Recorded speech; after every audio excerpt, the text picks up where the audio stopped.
book friends. How are we doing today? Welcome back. I did take the summer off for the book blog, Bambi Reads Books. It was just a little hectic here with the kids and all the things that they have to do in the summer. So it just wasn't, I didn't have a lot of time to sit down and have a quiet moment to speak about the books. So here I am. I am back. Thank you so much for everybody who stuck with me through the quiet months. I really appreciate it. And now we are back with tons and tons of book stuff because now I have 4 days a week to do whatever I want. So there's going to be a lot of book things happening. So today I have so much stuff. It's going to be a long one. It's just because I haven't visited with you guys in a while. So I'm going to start off by telling you guys some books that I have read and reviewed over the summer, just the most recent ones. All the rest of them are going to be on the website, www.bambireads.com. So if you want to see any of the books that I've read previously, all the reviews are on the website. They're also on my Goodreads, and I do my best to post them all on Amazon as well. But I would say that the website is probably the easiest way to find them. The next thing that I will be talking about is a book haul. I did pick up 2 books, and I'll share those with you, which ones I've gotten. And I did put some on hold at the Autumn Leaf bookstore here in town. So the ones that Barnes & Nobles didn't have, I went and pre-ordered, or didn't order. I just ordered them from her, and they should be here within a couple weeks. So I'm excited to share those with you as well. Next up after that will be the Magical Readathon. So my fall semester syllabus for Aurelium, and that is hosted by Book Roast, a D&D themed readathon. So if it's something that you're interested in, she does a spring equinox and we have a fall equinox. The fall starts in August. I have my books picked out for those prompts for the Magical Readathon. And then I have a few books that I started reading that I've been reading on and off that I would like to finish. So this month is going to be quite a hefty TBR for September. And since we're almost halfway through, you're going to be seeing a lot of me, I hope, because I really want to finish. But if not, I am going to just carry them over to the next month, and we're just going to have a TBR card, I think, from there. And if I drown in the books, I drown in the books, right? That's okay. We all do it. We'll put timestamps in the description this time. So if there's a part that you're not interested in, if you only want to hear about the Magical Readathon or you only want to see the book haul, you don't have to watch the whole thing if you don't want. Of course, I would love for you to watch the whole thing. I would absolutely love that. But if not, and you only have a certain amount of time, do know that there are timestamps in the description this time. So here we go, the start of my reviews from the summer of 2024. I've been reading The Vampire Assistant. The series is called Cirque de Freak by Darren Shan, the young adult or a children's series. So far, I am on book 6. I've never really read a lot of children's fantasy up until this year because my daughter is into the fantasy and wants me to read it for her. But I will give you a quick rundown of the 5 of them that I have listened to. So the first one is A Living Nightmare. And this is where a human boy and his friend end up going to the Cirque de Freak, even though their parents tell them not to go. And they end up kind of getting into this mischief, mess with one of the vampires. And then it turns out not so great. One of them gets a spider bite. One of them ends up changing his life forever. And that's kind of the first book. Very, very much just like whoosh, like sweeps you in the story. The second book is one of the children that something happened to has now got to stay with Mr. Crepsley, which is the vampire. And so now they're going to the Cirque de Freak where he can like grow up and learn. And he meets these people, all kinds of different people. There's Ezra, the snake boy. He's like a snake, but a human at the same time. And then there's the little people that Mr. Tiny is some kind of voodoo witchy guy, kind of. Like he seems like he's got a lot more power than what people think he does. But he has these people that follow him around. They're called little people, and they don't really look human. They're kind of like little monster gremlin things, and they eat kind of like whatever. So they're a big part of the story, actually, and we learn more about them later on as you go through.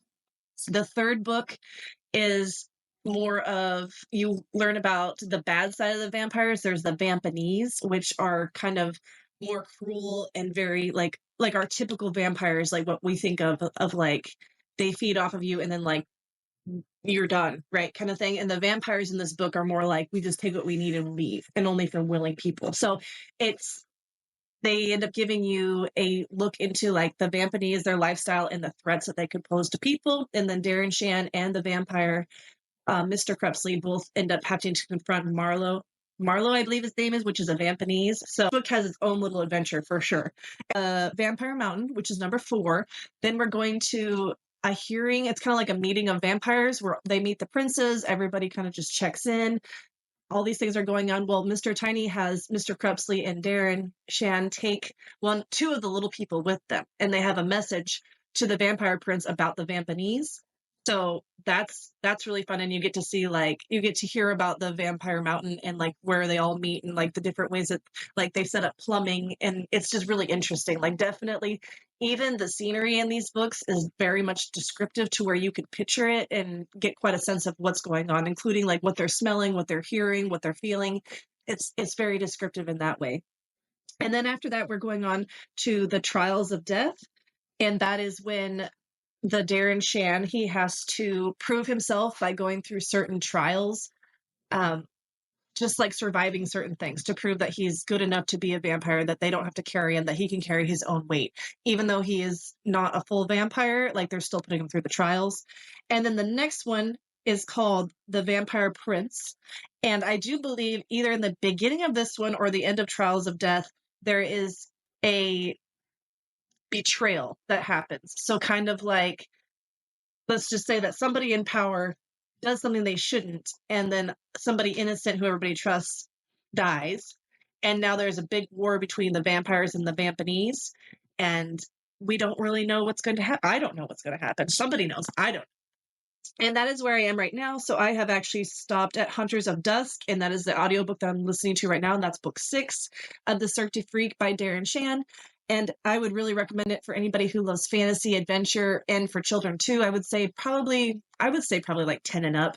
The next book that we just finished was called The Moss Heart Promise, and it is by Rebecca Mix. And this one was one that my daughter picked out from the library, and it's actually recommended for children 10 to 12 years old, but I read it to her, so I think it was just the reading speed.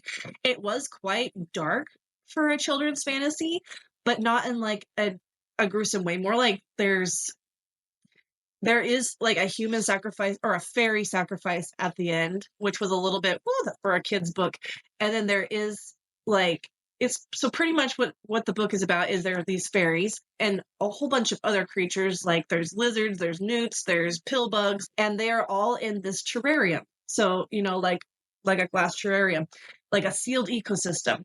And at some point they were told by the gardener that here's this seed, you're in charge of it. Like each fairy down the generations is supposed to be in charge of the seed, and after 100 years they're supposed to plant it. And I believe that the point was that the plant was going to grow up and then like bust them out of the terrarium. Well, somehow the seed got lost, and then we end up uncovering a ton of like secretive history, things that people always kept shush shush just cover it up. So Ari, the character, her mother ends up getting sick from the mold. That's what's taking over the terrarium, and they have to fight it. And so she ends up taking journals from her grandmother that I guess her grandmother is a hero from before, so she knows all about it but won't share any information. So Ari takes the journal and she ends up scooting to the underworld, is what they called the underground, I believe. So she ends up meeting a pill bug. She meets Sootflank, I believe that he's a lizard of some kind. She meets a pill bug. She finds out that her grandma was in love with another lady fairy and never went back. So she died heartbroken and alone. Like all these things. And it just keeps coming. It just keeps coming. And there's going to be a second book, which we are very excited about. And we have put that one on hold at the Autumn Leaf bookstore. So if that is something that you think that you would like, I would definitely get on reading The Moss Heart Promise. And then the second book will be coming out, I believe, in October, so next month. So we have it on hold, and I'm pretty excited for it myself. And the second book is called The Ghost Wings Lie, and that's also by Rebecca Mix, because it's the second one, and the series itself is called Moss Heart, and this one will be coming out October 15th of 2024, so next month. The next book that I gave 5 stars to was Pillars of the Earth. It's book 1 in the Kingbridge series by Ken Follett. And I did read this one last year. And for some reason, I gave it 3 stars last year. And I think that was just because I was upset with how the men treat the women. Like, women are very oppressed, but that's historical fiction. That's what they are. So I reread it and I loved it. And I ended up giving it 5 stars this time. So I changed my mind. Sometimes I'm wrong. And I loved it. And the fact that I read it a second time and she's 1,000 pages plus, that tells you something, that it's great.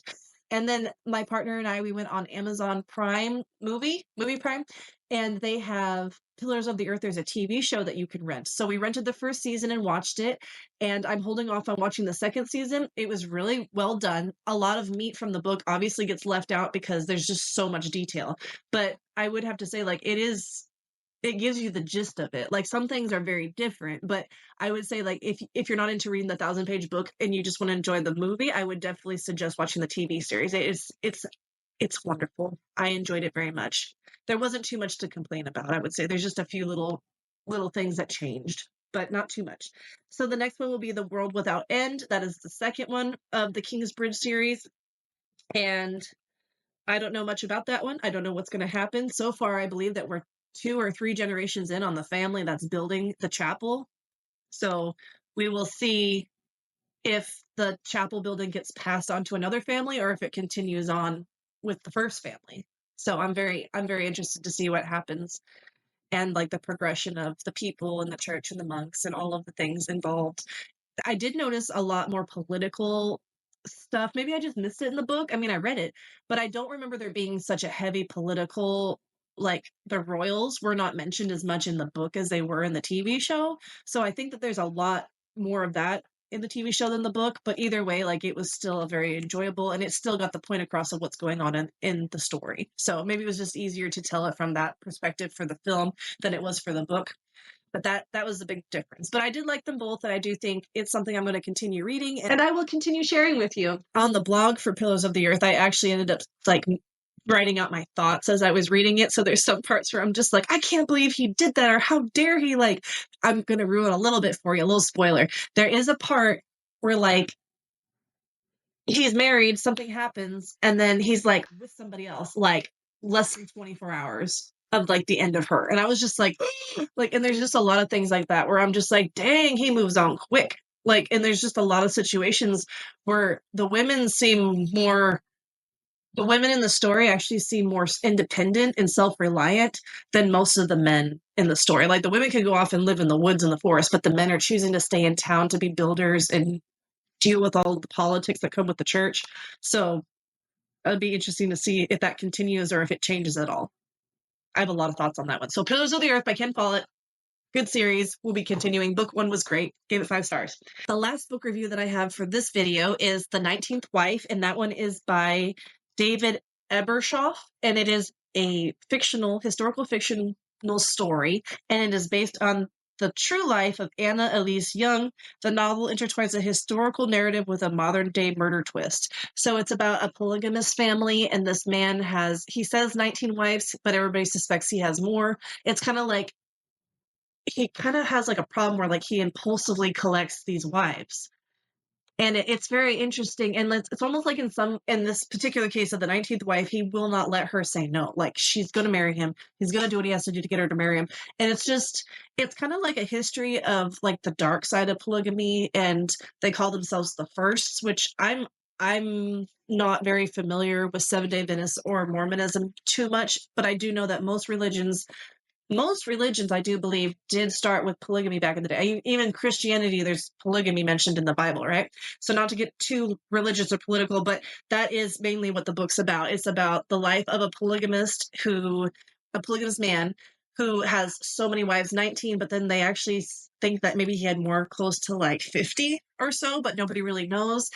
And they mix it up with a murder mystery. So in the beginning, it's like the man that has all the wives is smushed out by one of his wives, which they say it's the 19th wife, but nobody can prove it was her. And so the whole time they're going through and telling the story of how she became the 19th wife, what her children think, what her relationship with the husband was, and why they think that she did it, and how it could not have been her, what she did afterwards. It's just kind of like the whole story of, it starts off with his demise, and then the story is told backwards to like, how did we get here? What kind of life did this man lead?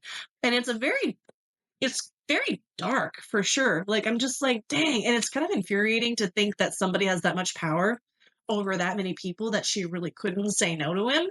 So I gave it 3 stars. I think that I needed a little bit more history to it for sure. Like, what's normal, what's not, like what was their beliefs, what wasn't their beliefs. I think a little bit more of that would have been good. I did enjoy the mystery to it, and I did enjoy hearing the story, especially since it was based on an actual person's experience. But I do think that a little bit more history for those of us who are not, I guess, knowledgeable in that religion, because I'm just not. So I didn't really know.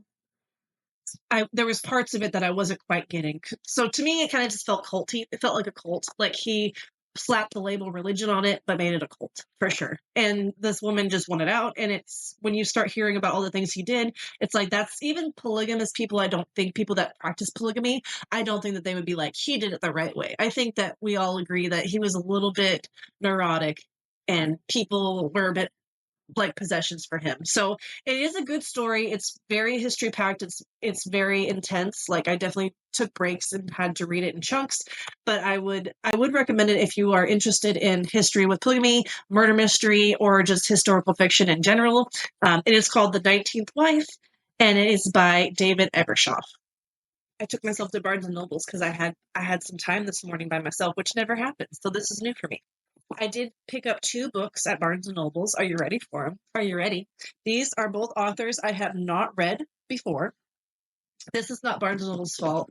This corner here, this is my fault. I did this in the car and I had to put my purse on it, but it's okay. Usually when I read a book, you can tell I've read it. Like we've been through some things together. So I'm not too upset about that. It's for me, so it's okay.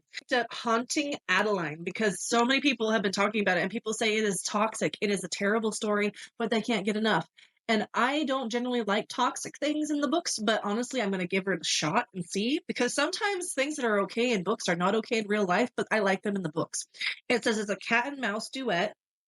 It's by H.D. Carlton, a USA Today's best-selling author. And I did order the Hunting Adeline, which is the second one, from Autumn Leaf Bookstore as well, and that should be here next week. So we have a second one coming. So finish this one, and then we read the second one. And you know me, if I buy a book, I'm reading it. I don't care. I will finish it to the end. I don't care how much I don't love it. That's how I am. I self-torture, I think, is my fault. This is what they give us. The Manipulator. I can manipulate the emotions of anyone who lets me. I will make you hurt, make you cry, make you laugh and sigh. But my words don't affect him, especially not when I plead for him to leave. He's always there watching and waiting, and I can never look away, not when I want him to come closer. The Shadow. I didn't mean to fall in love, but now that I have, I can't stay away. I'm mesmerized by her smile, by her eyes, and by the way she moves. The way she undresses, I'll keep watching and watching until I can make her mine. And once she is, I'll never let her go, not even when she begs me to. Sounds toxic. It really does. So I'm excited about this one. Let me know if you've read it. You probably have. It's been around for a while. It's pretty popular. We're about 600 plus pages, so maybe this will be one of our new favorite authors. Maybe we'll love the series. Maybe we won't, but we'll see. Let me know what you guys thought about it if you read it, because I know it's been around and it's been popular for a while now. The next book that I picked up, I was actually looking for another one. It was called Love in the Time of Serial Killers by Alicia Thompson, but they didn't have that one. So I did order that one also from Autumn Leaf Bookstore. But I did pick up also by Alicia Thompson. It's called With Love from Cold World, Hot Days and Even Hotter Nights. It was in the romance section. If you can't guess, I don't know much about it. I just know that I wanted to read the other book that she wrote, so I picked this one up because this is the one they had. Let us read the synopsis. She has a to-do list a mile long, and falling for her coworker isn't on it, yet somehow he's becoming her top priority. Lauren Fox is the bookkeeper of Cold World, a tourist destination that's always a winter wonderland despite being located in humid Orlando, Florida. Sure, it ranks way below any of the trademark amusement parks, and maybe foot traffic could be better, but it's a fun place to work, even if fun isn't exactly Lauren's middle name. Her co-worker, Alyssa Williamson, on the other hand, is all about finding ways to enliven his day at Cold World, whether that means organizing the secret Santas or teasing Lauren. When the owner asks Lauren and Asa to propose anything really, to raise more revenue, their rivalry heats up as they compete to come up with the best idea. But the situation is more dire than they thought, and it might take these polar opposites working together to save the day. If Asa thought Lauren didn't know how to enjoy herself, he's surprised by how much he enjoys spending time with her. And if Lauren thought Asa wasn't serious about anything, she's surprised by how serious he seems to take her. As Lauren and Asa work to rescue their beloved wintry spot, they realize the real attraction might be the heat generated between them. Do, do, do. So that sounds like a friends to lovers for sure. So that is all of the books that I bought. Only 2 today. But like I said, I did pre-order, so there will be an update on the book haul. I'm sure next week I'll have one. So now I'm going to let you guys know what books I picked for the Magical Readathon. It's hosted by Book Roast, and she does it twice a year, once in the spring and once in the fall. And you pretty much pick your character. It's like a D&D game. It's really fun. There's instructions, there's videos, tells you how to do all of it. But anyways, you pick what you're going to go to school for, and then you pick the prompts and pick the books from that. So all of these books what the prompts were, which books I picked, and then introduce the books to you. And these will be the books that I'm trying to finish for this month and next month. Of course, if I can finish them this month, I will. But if it runs over until October, that's okay too. We're good with it. So let us be for starting. The first one is for Conjuration, and the first prompt is a bat on the cover. So I picked Aunt Dimity's Vampire Hunter by Nancy Atherton, author of Aunt Dimity Goes West. So I believe there's a lot of Aunt Dimity's. This one was actually a book that I was given, so I haven't read it. It's not one I picked myself, so it is going to be a surprise for me as well. Let's read the synopsis together. Laurie Shepherd's life in England couldn't be more tranquil or more satisfying, except for one thing. Her 5-year-old twins have started school, and Laurie fears they'll catch everything from the flu to fleas. What they do come home with, however, is worse. A report of a pale, cloaked figure with blood-stained lips lurking in the woods.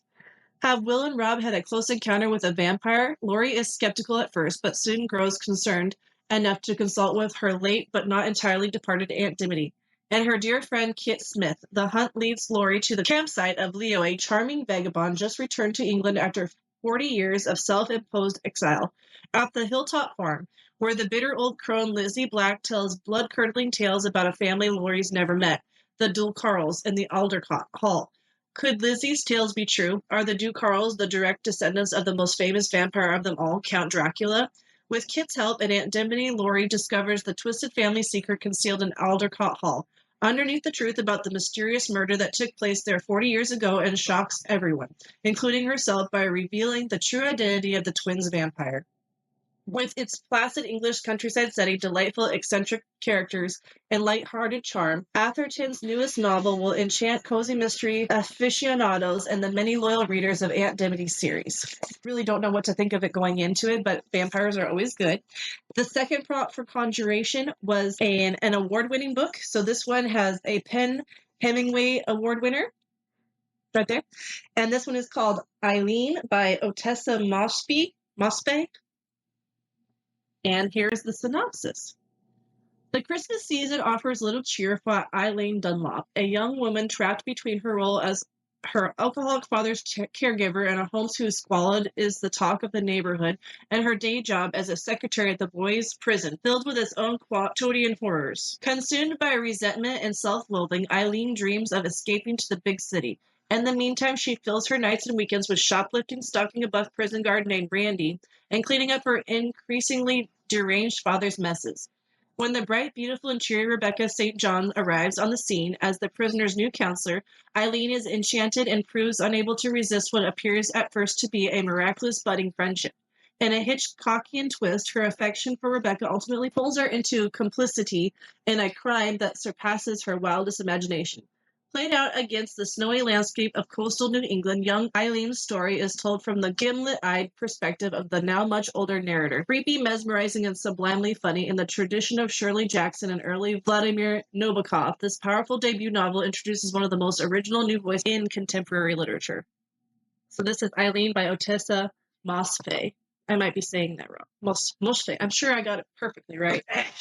The next one is Demonology, and this one has one prompt. This is a non-reader's recommendation. So I picked A Great and Terrible Beauty by Libba Bray. This is actually a reread for me. I read it in high school, and I loved it. It came out about the same time as Twilight. And by Stephanie Myers. Twilight's by Stephanie Myers, in case you didn't know. This one is A Great and Terrible Beauty by Libba Bray. There are 3. There's A Great and Terrible Beauty. There is Rebel Angel, and there's A Sweet Fair Thing. And honestly, I don't know why they did not take off like Twilight did. There's no vampires in there, but it's about a girl who ends up going to an English boarding school after her mother passes away. And then she ends up learning that she has powers and they're all connected to this school. And even some of the teachers are aware of this. And then she ends up bringing some of her friends into it, it's just an amazing story about how they can go over to the realms, the place called the realms, and they meet all these creatures and learn about her mother. So it's just an unraveling of a lot of history and in the story, history of the story, not actual history of the story and what happened to her mother and how she is where she is and what her mother left undone and if she can help or not and what her friends give to it. And I really do enjoy this series. So I'm going to reread A Great and Terrible Beauty by Libba Bray. Class name is Inscription. And I have to have all the letters of my name, my first name, in the title. So AMND was the ones that I needed. And so I got Down from the Mountain by Bryce Andrews, The Life and Death of a Grizzly Bear. And I have actually wanted to start this book for quite some time and just haven't started it. So I'm really excited to read it. I feel like fall, I think of bears, deer, forests, like hiking. That's kind of what I feel in fall. So I feel like it's a good time to start this. An ode to wilderness and wilderness outside, Down from the Mountain tells the story of one grizzly in a changing mountain landscape. Millie was cunning and fiercely protected mother to her cubs, but raised those cubs and the mountains became harder each year as the climate warmed and people crowded the valley. They were obvious dangers like poachers and subtle ones like the cornfields that drew her towards the collision with the agricultural world. That trouble is where the award-winning writer, farmer, and conservationist Bryce Andrews' story intersects with Millie's. In a welcome and impressive work, Andrews shows how this drama is the core of major problems in the rural America West, the disagreements between large predator animals and invasive modern settlers, an entangled collision where the shrinking wild forces humans and bears into ever closer proximity, by Barry Lopez. I have read a book similar to this, I believe. It's called The Loop, and it was an amazing story too. So that was told from like people's perspective and like the ranchers and the people who study the wolves and then the trappers and the ranchers. So that one was a big mess. This one may be the same, but it sounds like instead of wolves, it's just bears. So I'm pretty excited to read it. I think it looks like a cozy little, it looks cozy in fall, and I think it's going to be a good read. For lore, that is the class subject, and I had to pick a book that had a vampire in it. So I picked Bride by Ali Hazelwood. It's a book I've had on my shelf for a little bit, and I did start, I believe, the first chapter and then didn't finish it. So I'm just going to go ahead and read the synopsis for you because I don't know much about it. Besides, it's a romance and it's paranormal, and I believe there's vampires and werewolves. The synopsis for Bride by Ali Hazelwood. Misery Larks, daughter of a powerful vampire councilman, is an outcast. Her days of living anonymously among the humans are over. She has been called upon to uphold an alliance between the vampires and their mortal enemies, the Wares. Wares are ruthless and unpredictable, and their alpha, Lo Morlin, is no exception.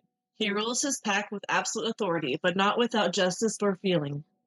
It's clear from the way he tracks Misery's every move that he doesn't trust her. If only he knew how right he was. Misery has her own reasons for agreeing to the marriage of convenience, reasons that have nothing to do with the politics or alliances and everything to do with the only thing she's ever cared about. And she is willing to do whatever it takes to get back what's hers. That is the synopsis for Bride by Ali Hazelwood. The second prompt for lore is a retelling, and I picked Pride and Prejudice and Zombies by Jane Austen and Seth Grahame-Smith. Here is a synopsis. So begins Pride and Prejudice and Zombies, an expanded edition of the beloved Jane Austen novel featuring all new scenes of bone-crunching zombie mayhem. As our story opens, a mysterious plague has fallen upon the quiet England village of Meryton, and the dead are returning to life. Feisty heroine Elizabeth Bennet is determined to wipe out the zombie menace, but she's soon distracted by the arrival of a haughty and arrogant Mr. Darcy. What ensues is a delightful comedy of manners with plenty of civilized sparring between the two young lovers and even more violent sparring of the blood-soaked battlefield. Can Elizabeth vanquish the spawn of Satan and overcome the social prejudice of the class-conscious Latin gentry? Complete with romance, heartbreaking sword fighting, cannibalism, and thousands of rotting corpses, Pride and Prejudice and Zombies transforms a masterpiece of world literature into something you'd actually want to read. The next prompt for lore is a translated tale, and I picked Eva Luna by Isabella Landi. It's a beautiful love story. It's a historical fiction. So here's the synopsis. Eva Luna is the daughter of a professor's assistant and a snake-bitten gardener. Born poor, orphaned at an early age, and working as a servant, Eva is a natural, gifted, and imaginative storyteller who meets people from all stations and walks of life. Though she has no wealth, she trades her stories like currency with people who are kind to her. As she shares the stories of her own life, Eva introduces readers to diverse and eccentric casts of characters, including a Lebanese immigrant who befriends her and takes her in, her unfortunate godmother who believes in all Catholic saints, and a few of her own inventions. A street urchin who grows into a pretty criminal, and later a leader in the gruel struggle, a celebratory transsexual entertainer who instructs her in the ways of an adult world, and a young refugee who fights from post-war Europe will prove crucial to Eva's fate. As Eva tells her story, Isabella Landi conjures up an entire complex South American nation. The rich, the poor, the simply, with characters and incidents, with drama, comedy, and history, with battles and passions, rebels and reunions, a novel that celebrates the power of imagination to create a better world. That is the synopsis for Eva Luna by Isabella Landi, and it has been translated, I believe, I'm going to say in over 20 languages, which I was impressed because I can't even name 20 languages off the top of my head, so it is a translated tale, and I believe the original writing was in Spanish. The last two prompts for the Magical Readathon are for restoration.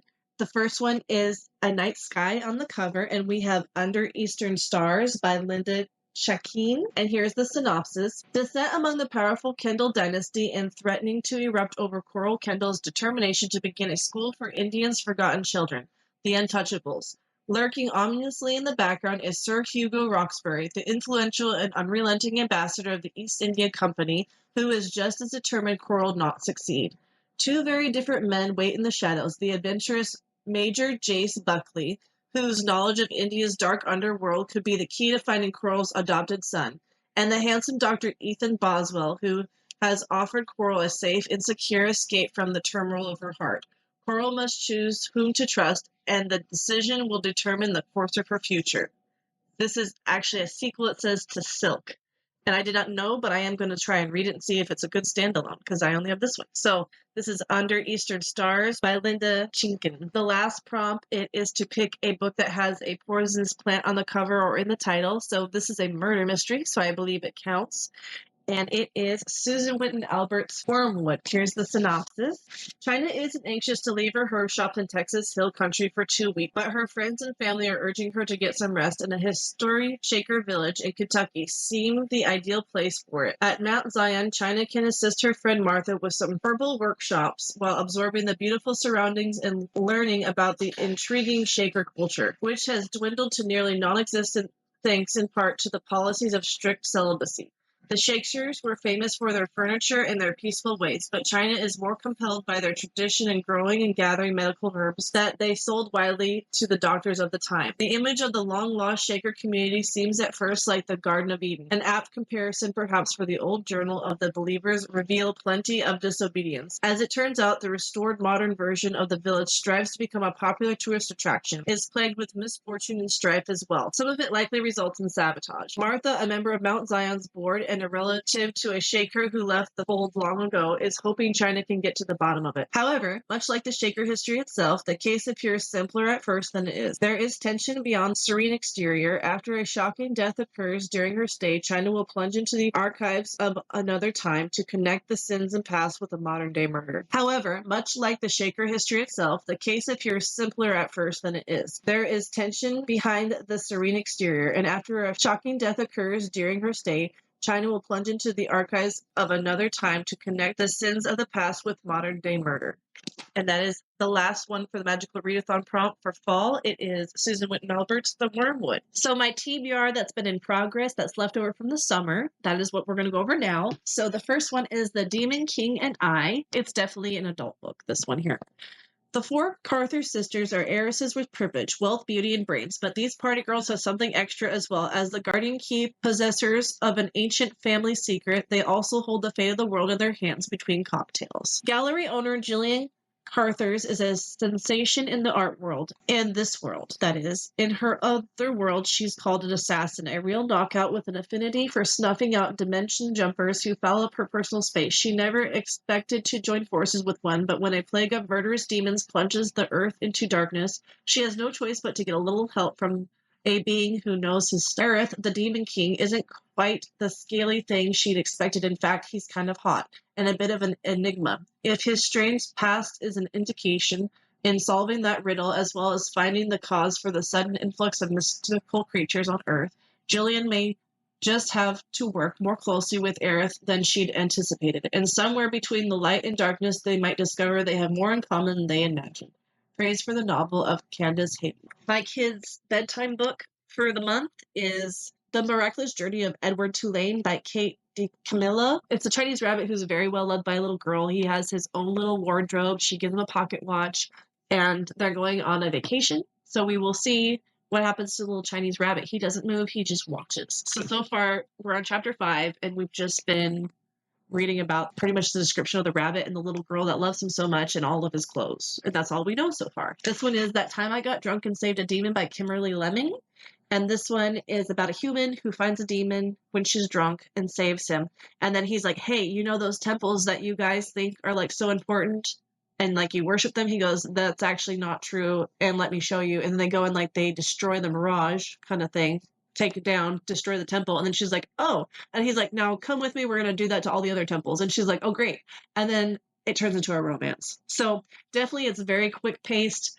It's very like just jump in and go, but it is a very fun fantasy book as well. The next one, I believe this is the second one I don't think it's a series. I think it's just like a grouping, like they're similar, by Kimberly Lemming. That Time I Got Drunk and Needed a Love Potion at a Werewolf. And I have not read this one yet at all, but I am planning on reading this one as soon as I finish That Time I Got Drunk and Saved a Demon. So if you've read either of these, let me know. I think there's a third one as well, but I don't have that one yet. So if you've read any of the Kimberly Lemming books, let me know what you thought. The next one is The Professor's Wives Club.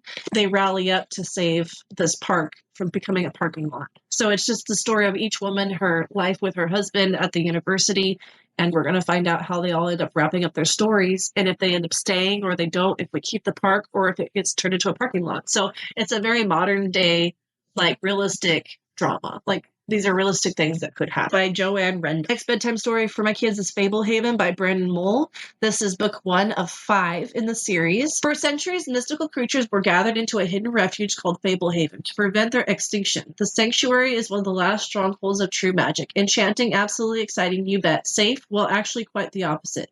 Kendra and her brother Seth have no idea that their grandfather is the current caretaker of Fablehaven. Inside the gated woods, ancient lawns keep order among greedy trolls, mischievous satyrs, plotting witches, spiteful imps, and jealous fairies. However, when the rules get broken, powerful forces of evil are unleashed, and Kendra and her brother must face the greatest challenge of their lives to save their family, Fablehaven, and perhaps even the world. These kids end up going to their grandparents' house because there's a funeral that happened and then all the parents are going on like a after funeral vacation that the deceased wanted them to go on. So they end up getting left with the grandparents that they've never stayed with before.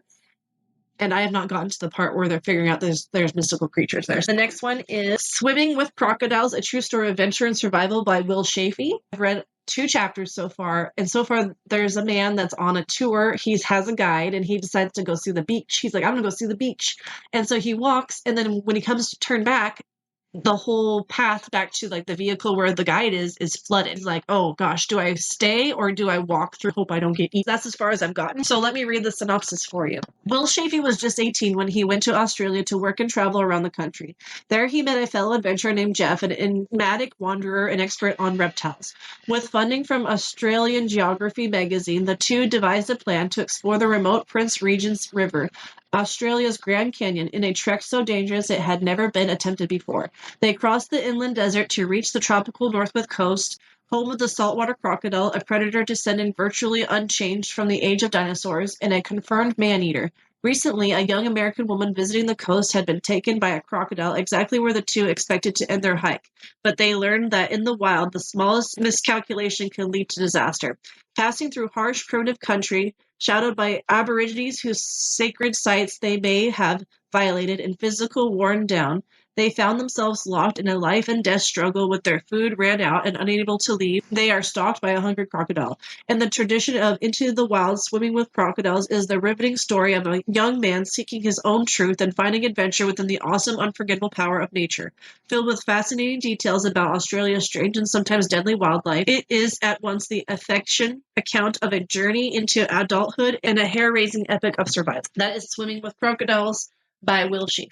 Like a thriller for me. It definitely gets me stressed. The last one, Redwall by Brian Jacquist. And here is the synopsis. And there is 22 books, I do believe. So I do believe this is book 1. Tell me if I'm wrong, because I want to read the first one. I do believe Redwall is the very first one out of 22. So here we go. In the glorious tradition of Watership Down comes a powerful tale of fantasy, courage, and epic adventure. The heart-soaring story of a wondrous quest to recover a legendary lost weapon and of a bubbling young apprentice monk named Matthias Malskind's most unlikely hero. War erupts in the summer of the late rose, shattering the peace that had reigned in Mossflower since the magnificent mouse, Martin the Warrior, laid down his mighty sword generations earlier. Now a dark cloud of doom and despair hangs over the ancient stone abbey of Redwall. Flung the scourge, the one-eyed embodiment of evil, the most savage bilge rat that ever jumped from ship to shore has arrived with his rodent horde to conquer and to destroy. So that is the synopsis for Redwall. Thank you to everybody who stuck around to the very end. I appreciate you so much. Please leave a whale emoji if you got to this point so I know who watched it all the way through. Let me know your thoughts if you read any of the books, if you have any suggestions. Thank you so much for spending time with me today, and I will see you next Thursday.